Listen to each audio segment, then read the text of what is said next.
रोहित शर्मा डग out में बैठे थे, लेकिन उनकी नजर मैदान पर नहीं थी। तीसरा वनडे मुकाबला खत्म हो चुका था और भारत को न्यूजीलैंड के खिलाफ एक शर्मनाक हार का सामना करना पड़ा था। स्कोरबोर्ड सब कुछ साफ दिखा रहा था, लेकिन भारतीय खेमे में सन्नाटा इस बात का गवाह था कि यह हार सिर्फ रन या विकेट की नहीं थी।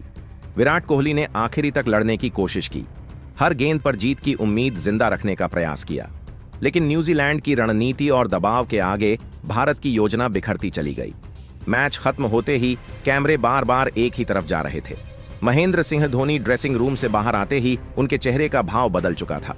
आंखों में नमी थी और गुस्सा साफ नजर आ रहा था। धोनी फूट फूट कर रो पड़े और फिर जो उन्होंने कहा उसने पूरे क्रिकेट जगत को झकझोर कर रख दिया। धोनी ने इस हार के पीछे कई बड़े कारण गिनाए। टीम की तैयारी, मैच माइंडसेट और फैसलों पर खुलकर सवाल उठाए। उन्होंने रोहित शर्मा और विराट कोहली को लेकर भी ऐसी बात कही जिसे सुनकर भारतीय फैंस भावुक हो गए और पूरा देश सम्मान में झुक गया। धोनी यहीं नहीं रुके, उन्होंने बीसीसीआई से खुली मांग करते हुए टीम के भविष्य को लेकर सख्त सवाल खड़े किए और चयन से लेकर रणनीति तक पर खरी खोटी सुनाई। साथ ही उन्होंने गंभीर पर भी निशाना साधते हुए कहा कि अगर भारत को आगे बढ़ना है तो सिर्फ नाम नहीं सही, सोच और सही फैसले जरूरी हैं। धोनी का यह बयान सिर्फ एक प्रतिक्रिया नहीं था, बल्कि भारतीय क्रिकेट के लिए एक कड़ा संदेश था। इस वीडियो में हम आपको धोनी का पूरा इंटरव्यू, उनके हर शब्द का मतलब और इस हार के पीछे की पूरी सच्चाई दिखाने वाले हैं, इसलिए अंत तक बने रहिएगा। लेकिन उससे पहले अगर आप भी रोहित शर्मा, विराट कोहली और महेंद्र सिंह धोनी के फैन हैं तो वीडियो को जरूर लाइक कीजिए और कमेंट में बताइए शुभमन गिल, रोहित शर्मा और विराट कोहली में से आपके हिसाब से सबसे महान कप्तान कौन है। चलिए अब बिना समय गंवाए शुरू करते हैं इस बड़ी कहानी की पूरी रिपोर्ट। दोस्तों, विराट कोहली ने न्यूजीलैंड के खिलाफ तीसरे वनडे मैच में लगभग भारत की टीम को बचाने की पूरी कोशिश की, लेकिन सामने उनका कोई साथ निभा ही नहीं रहा था और लगातार न्यूजीलैंड की टीम ने भारत पर तीसरे वनडे मैच में दबाव बनाकर रखा। और दोस्तों, फिर जो चमत्कार हुआ वो देखकर धोनी भी हैरान रह गए।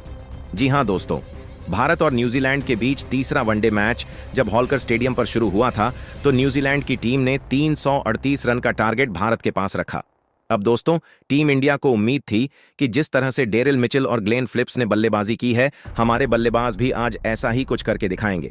लेकिन यहां पर रोहित शर्मा जब 11 रन बनाकर आउट हुए तो शुभमन गिल का विकेट भी 23 रन पर गिर गया।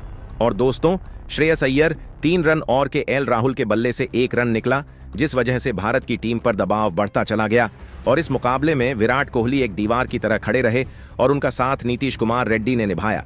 लेकिन नीतीश कुमार रेड्डी भी जब 53 रन बनाकर आउट हुए तो भारत की टीम फिर से फंसती हुई नजर आई और मैच टीम इंडिया के हाथों से निकलता हुआ दिखाई दिया।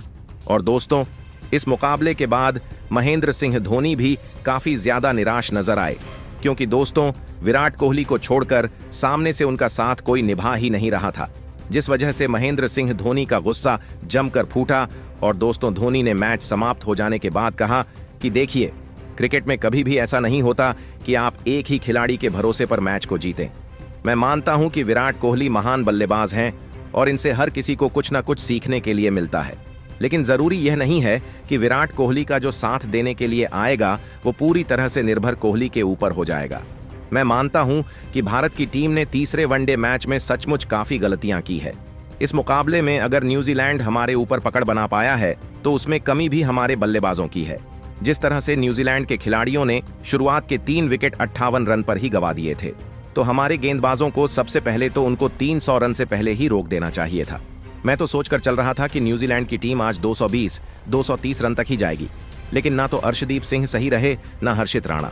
सबने 3-3 विकेट जरूर लिए, लेकिन अपनी गेंदबाजी में पड़ रहे रनों पर उन्होंने ध्यान नहीं दिया और इसी का फायदा न्यूजीलैंड के बल्लेबाजों ने उठाया। मैं मानता हूं कि प्लेइंग 11 टीम का चयन ही गलत था, जिस वजह से हम इस मुकाबले में बैकफुट पर गए।